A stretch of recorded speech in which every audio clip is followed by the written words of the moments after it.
and welcome again to the GLB Podcast, where we drive business growth and spark innovation across the globe. I am your usual host, Dr. Chuma Osuchukwu, and I am the author of the best-selling book, The Learning Leader and the 5 Perspectives of Change Leadership, as well as the founder of the Global Leaders and Business Awards, where innovation and transformation are celebrated year on year. Every week, I sit down with visionary leaders, I sit down with change makers, I sit down with bold innovators who are shaping industries and shaping the world to bring you insights, to bring you transformative stories and powerful, practical strategies that will elevate your business leadership and fuel your success. Now, let's dive into today's conversation with my special guest, Dr. Andrew Collyer. Dr. Andrew Collyer is a strategic advisor and transformational leader known for his work with C-suite executives and high-growth businesses. Through his firm, Collyer Co, he provides high-impact services in leadership development and coaching, business transformation and restructuring, investment readiness and capital restructuring, international expansion, and new market entry. He is into board advisory and governance strategies, and he has been the anchor for a number of businesses and companies. He combines rigorous strategic insight with a personal coaching approach. Dr. Collyer's methodology often blends commercial acuity with leadership mindset, making him a compelling guest to explore innovation through personal and professional lenses. Dr. Collyer, you're welcome to the GLB Podcast. Thank you for having me, Dr. Chuma. Pleasure to be here. Always a pleasure to have you. Dr. Collyer, you have worked with leaders and you're still working with them and boards across sectors, across geographical locations. Now, let's begin with your leadership journey. What was the turning point that led you to establish Collyer Co? Good question. I've been a practitioner for decades, and those practices have been in the UK, Europe, Australasia, particularly New Zealand. On coming back to the UK, I wanted to take a different approach. I'm very selective about who I work with. I like to develop other people and share what I've learned with them, which is where the co bit comes in, the company that I like to keep. And I'd worked out a long time ago that when an organization contacts someone like me, someone like you, and says, we think we need help, but we don't know if we do, and we don't know what help we need if we do need it. You've really got to get to the nub of are they going to listen? Are they going to hear what you have to say? Are they going to trust your methodology? Are they going to be open? So the whole premise around Collyer Co is really something I learned in New Zealand about being direct. It is really, yep, I'd be happy to work with you, but you've got to open everything up. You've got to answer every question. If you're not prepared to do that, good luck, go find somebody else. So that's my approach, and that way I get to work with leaders particularly who are prepared to go, yeah, maybe we aren't as good as we thought we were. Boards and the governance aspect of the business that probably is happy to admit that their practices aren't the best that they could be, and they're not as attached to the organization as they ought to be.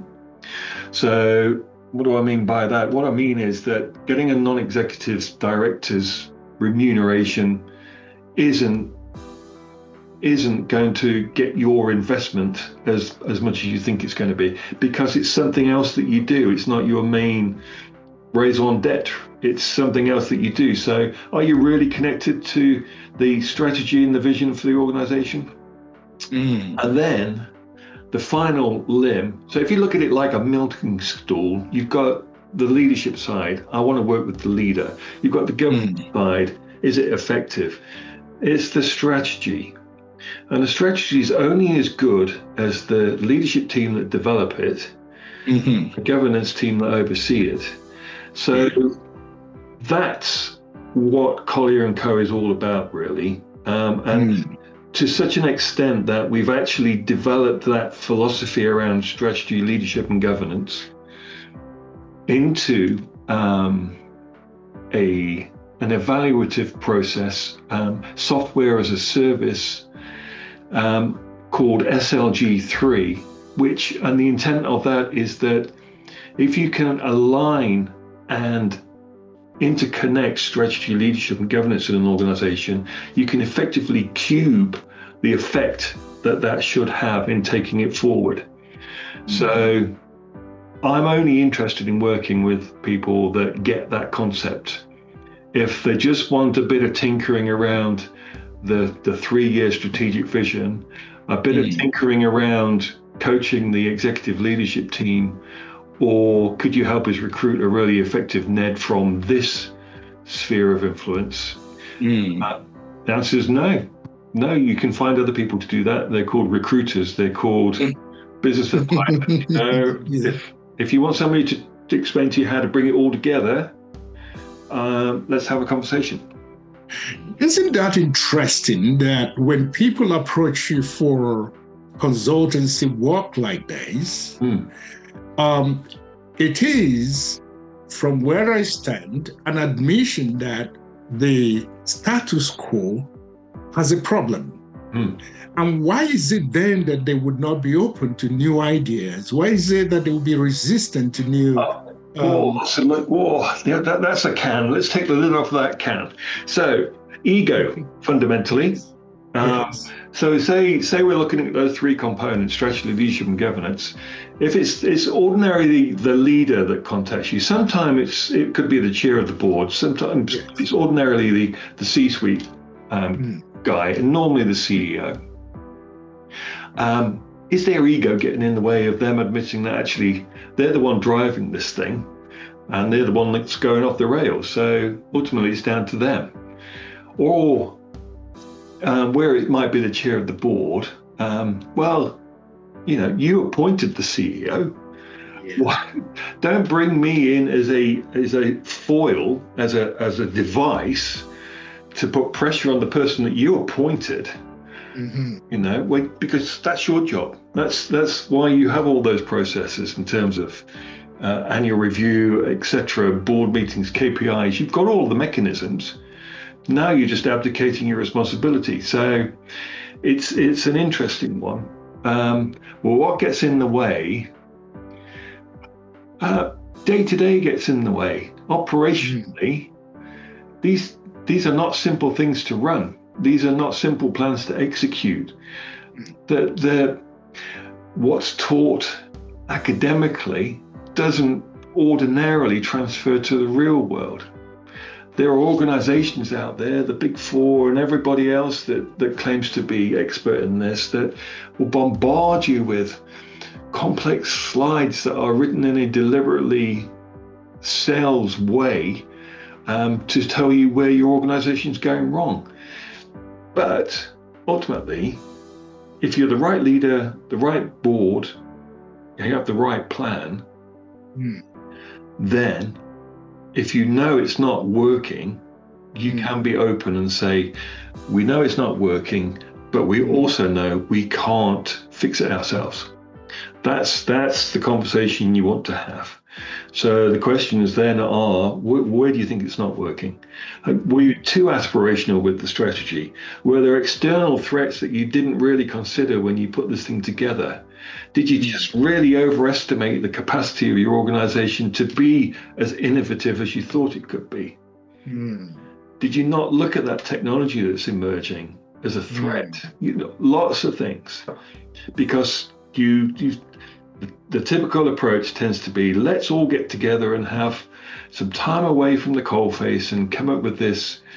The best approach is actually get right in the middle of the organization, in the engine room, where everything's banging, clattering, smoking, and then try and go, well, this is what we've got. Let's try and figure out something that's achievable. Instead of maybe telling them just go away if you're not going to listen to the things I have. Are there other ways that those obstructing blocks, there are ways you could navigate around them, to still help the organization? Sometimes you could suggest that, you can sort of steer the conversation along the lines of, look, there's a lot going on here. There's a lot of moving parts, and I'm sensing that you're not quite sure what is working and what isn't working. I know, because you've got the disciplines in place, you've got KPIs and you've got metrics and you've got reports coming out of your ears. That's all great. But we're not at a point yet where you're comfortable with what I'm asking and explaining to you, and I'm not comfortable with understanding that you really do know what's going on. So let's pick a particular aspect. So in the past, because of my background, I've picked client acquisition, sales, marketing, that sphere, the real sort of soft, empathetic, people-related side of the things. Let's have a look at the strength of the relationships you've got with the people that give you the money in your organization. But service, product, it doesn't matter. When you start to peel back that, so customer reviews, customer feedback, can I talk to 10 of your top customers? I've done this in the past with organizations who have been really reticent to say, I don't know if we really trust you with speaking to our customers. Like, if you think the relationship's that good with them, I'm not here to undermine you. I'm not here to try and help you. Exactly. Openly.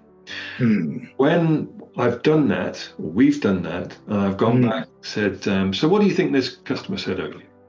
Oh, well, their review, they gave us 5 stars, blah, blah, blah. I said, yeah, okay, because they were being nice. We had a conversation, and they weren't putting the boot in, but this is what they said.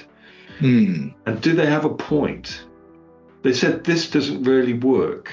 They have a point. They said this about the person that sold them the product, and the lack of follow-up, the lack of appreciation of getting the deal over the line, all of those softer things that could really cement the relationship, make it more profitable. Yes. And then that is the thing that starts to, it's like the thread that you just keep pulling, and then suddenly you see that their jersey is unraveling, and then you start to get to the so that's what's underneath. Yeah. Yeah. Now, looking at this and the sector you are in, was there a defining moment or an insight that made you pivot into leadership consultancy and transformation? God, yeah. I'm going to tell you a little story. Yeah. So I became a leader in that I had people that I had to get on side, manage, take forward, improve productivity, all of that sort of thing. Believe it or not, about 40 years ago. And so I've been a bit of a sort of sports captain and all that sort of stuff at school. And I thought 40 years ago that I'll lead by example. So I will not ask them to do anything I'm not prepared to do. And I will do what they do harder. I will do more of it. I will do it better, all that sort of stuff. And then that sort of got me through my early career. And then I met a guy, Chuma, on a sports field in New Zealand. And he was the coach of the rugby team that I decided I was going to play for at the age of 40. I completely overestimated my level of fitness, my ability to play rugby, everything. And anybody who knows anything about New Zealand is, 5-year-olds can play rugby better than most sort of middle-aged men from the UK. So and so I watched this guy. Was this in New Zealand? Yeah, I watched very right on the sidelines. Yes. He was about as relaxed as you could be. He was wearing jandals, flip-flops, shorts, hands on hips, just watching. He was giving us instructions, but he wasn't shouty. He was more interested in watching the surfers, because we were close to the sea, and he was a bit of a surfer, see what they were doing on the waves, and he was really. And but we were all fired up. We were absolutely sucking all of this stuff in. And the more I got to know him, the more I understood about his background. So he'd been a professional rugby player. He'd been black. And he'd come back to his local club where I was playing. And then he ended up coaching my 2 young lads on a Sunday. And he would do that on the local park. And it was basically a 1 hour, 2 hour session. It was $10 a child. And he'd take the kids and he'd show them all the skills. And there was another former All Black with him, Nathan, his mate. So, and it was sort of the antithesis of everything I thought leadership was about. He was leading 40 of us with the minimum of effort, because he had they call it in New Zealand, they call it mana. It's a Maori word. We would think of it as charisma or aura. Mana is lots of other things culturally, and I thought, hang on a second, I'm overthinking this. Why do I have to do more hours? Why do I have to work harder? Why do I have to be there first, leave last? It's not about that. It's actually about being behind people and encouraging them to do better. So it's not leading from the front, it's leading from behind. It's making sure everybody's clear on what they've got to do, but then it's stepping back and letting them do their stuff, letting them speak, wait until they've said everything they need to say. So, and that over the past 20 years, so that guy is now the All Blacks coach. His name's Razor Robertson. So he's the All Blacks coach. He was the coach of the most successful rugby franchise on the planet. They won 7 Southern Hemisphere championships in a row. And he's never changed his approach. And because of that, he's involved in something, the rugby team's called the Crusaders, the franchise called the Crusaders. And someone I know from Christchurch, Collyer Co, started a leadership training program, coaching program, called the Crusaders Leadership Program. And I encourage you to check it out. It's on LinkedIn. She publishes snippets regularly, and it's just talking to people who are at the top of their game in terms of playing and coaching in rugby in New Zealand about their approach. And it's just fascinating, because it is really about saying, right, this is what we've got to achieve. I trust all of you to do your bit and get us there. We all behave the same way. None of us, so the All Blacks have a no dickhead rule. So you can't be a dickhead and be in the All Blacks team. Not going to happen. It's the same philosophy.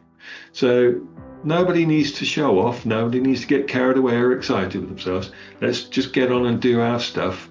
I'm right here. I'm right behind you.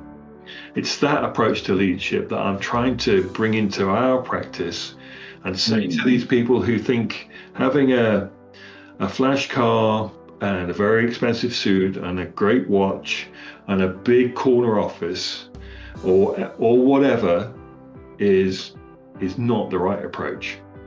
And what I will do, I can think of one particular organization in terms of trying to model that leadership approach, where I walked around the factory, big factory, and I said hello to everybody.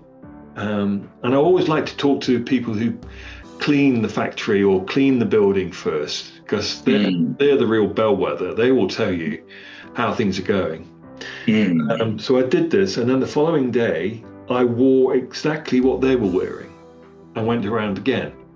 I had high vis on, all this sort of stuff. Got a few sort of smart remarks about, so you're slumming it with the workers and all this sort of thing. But that was my open door to engage with them and go, so what if we tried this? What would you think? And gradually start planting some seeds to go back then to the leadership and go, where you think you're at is not where you're at. This is the feedback I've got. All of these people will back you. They just want you to be really clear on where the company's going, why it's going there, and how it's getting there.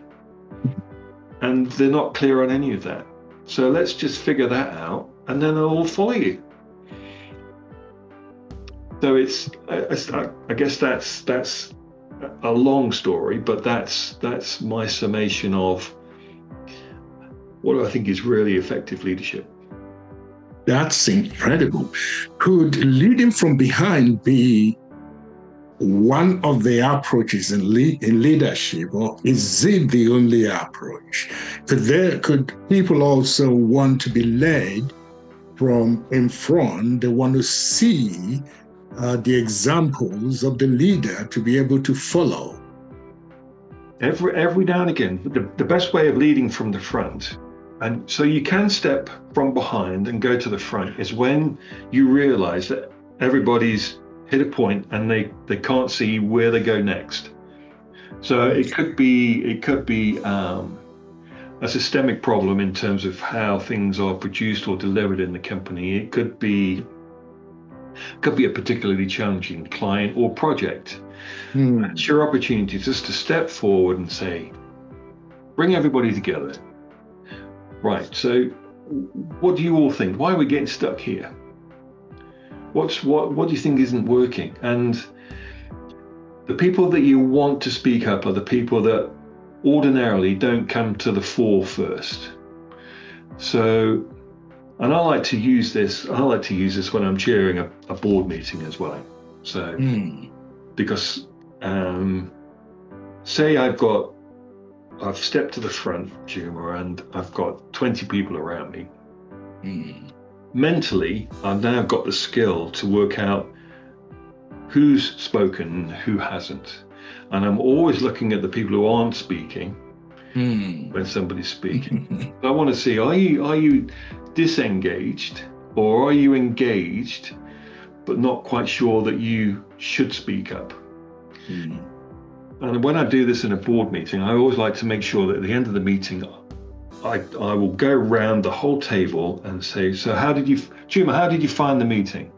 Did we achieve what we said we were setting out to achieve when we started? How do you think we did? What did you enjoy most about the meeting? What do you think we can do better next time? And it's those sort of questions that you want to get out of people, and then they see that because that's leadership. That's somebody saying, right, we're stuck, folks. So how are we getting out of this? Not what am I going to do to solve this problem for you 20 blokes or people? How are we going to get past this? Wow, that's insightful right there. Drawing from the people who are what I may call the reluctant leaders. They are there. Yeah. Some of them know exactly what to do, what to say, but they are waiting to be invited, to bring out the knowledge that they've got that could help the company. Because some of us, we're all the same. Sometimes we don't feel that we're empowered enough to say what we think. Yes. So you've got to get that one solved first. I'm empowering all of you to say exactly what you think. Yeah. Throw rocks at me. You can come up with wacky ideas. I don't care.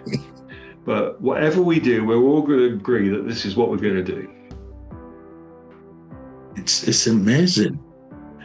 And you've been shaping businesses. For investments and for transformation. And this has been going on, market expansion, all kinds of things going on there. How would you view transformation, in today's volatile global environment? How would you view it? I actually have a sort of love-hate relationship with the term, really. Okay. Yes. Please go ahead. We want to hear that. The love and hate aspect. The danger with transformation is that you kick out the good stuff whilst you're trying to achieve what you believe is the things that weren't being done. Yeah? Yes. So you throw the baby out with the bathwater is the old sort of analogy. I can think of an organization where essentially it wasn't performing as well as it should do. And there's lots of reasons for it, but it basically got too set in its ways. And even a large organization like this one, a really valuable organization like this one, was coasting. It was comfortable. The shareholders were happy-ish. It was the fact that the shareholders eventually weren't happy when they realized that the returns were going down that caused me to be involved. But management was happy. They were getting well paid. The rates of pay were good. The staff were okay. The long-termism in terms of the staff members was great. Something you don't see in a lot of businesses. But it was back to my analogy there. So, can I just go and have a conversation with 10 of your customers then? Spoke to 10 customers eventually. We're not really happy. We love the product, but it takes too long. We have to wait too long. We love the service, but it's not as quick as it used to be. So you could see what the customers were saying were actually the symptoms of what needed to be transformed. Yes. It wasn't transformation. It was like, I'll tell you my approach. My approach is if you and I were tasked with finding a direct route around a hill, I think you would find the shortest route and go around the hill. My approach has always been to go up and over the hill because I can see better than you can see. See what I mean? So absolutely. If it's taught, I'm not saying that you would do that because you're a smart man, but it might be taught to find the shortest route in sort of business leadership management theory. The actual best approach is to take the obtuse approach and go over the hill, because that way you can see better what's going on. So coming back to your point about transformation, I chose the way with this organization to go, right, I'm going to do all of the things that you've been afraid to do. So I'm going to talk to your customers. You said to me, we don't return their calls quick enough. We've got a waiting list that's getting out of hand. You're afraid to go and bring the subject up with the customers. Trust me, I will go and do it. And I will do it in a way where they understand that we get where you're coming from, we're going to improve it. And it was about taking that approach. So where are the customers at? Where are the people making these products, delivering the service at? One by one. And I mean a proper conversation with 100 people, one-on-one. How's your family? How long have you been here? What time do you get in? Do you think the workwear's up to scratch, the PPE? What do you like most about being here? This podcast continues in the next part.